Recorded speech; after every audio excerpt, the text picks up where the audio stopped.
So far, we've focused on spinning and tossing. A new concept here is going to be carving. Carving is basically a way of thinking of how to cut through space. A good analogy that I try to use a lot is thinking of being inside of a chocolate bar, which of course would be very appealing to begin with, but to be inside of the chocolate bar and try to carve tunnels through the chocolate bar around yourself. Carving looks something like this, okay?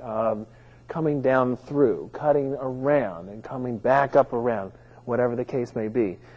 As you can see, no spins involved, okay? The motivation here in the isolation is totally different than any of the spins that we've done. You're talking about a firmer grip in your right hand.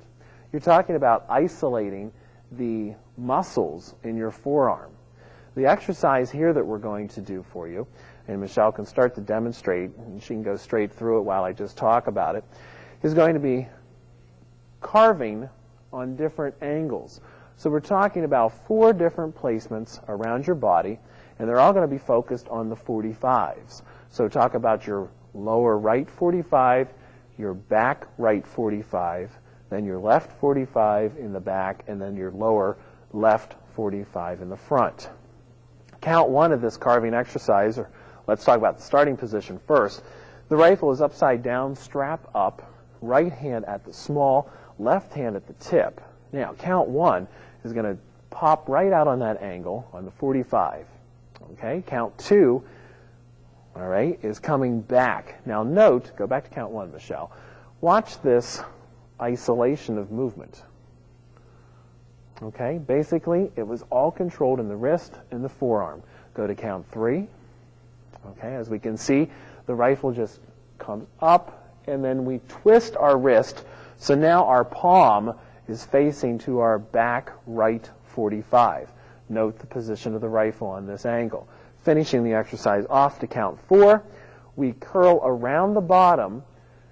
Think about an ice cream cone, one of those pointing ones, upside down, sitting on the ground, and from 3 down through 4, you're going to cut right around the top of the ice cream cone.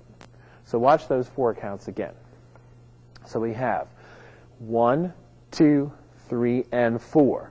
So the carve starts to happen on this last one on and 4.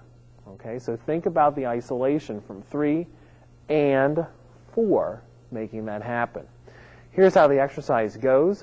You're going to do it 4 counts, 4 counts, 4 counts, 4 counts. 1, 2, ready, begin. 1, 2, 3, 4. Now 1, 2, 3, 4. Off to the angle. 2, 3, 4. Bottom angle. 2, 3, 4. And you're back home where you started from. Just one other thing I want to revisit real fast is, Michelle, if you can go up to count 3 again.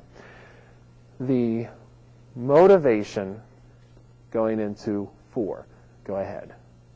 What you have to do with that wrist is kind of pull it back, and that's how you get, see how far my wrist is pulling back, and that's how you get that carving motion around the ice cream cone. Of course, this can also be done in the left hand.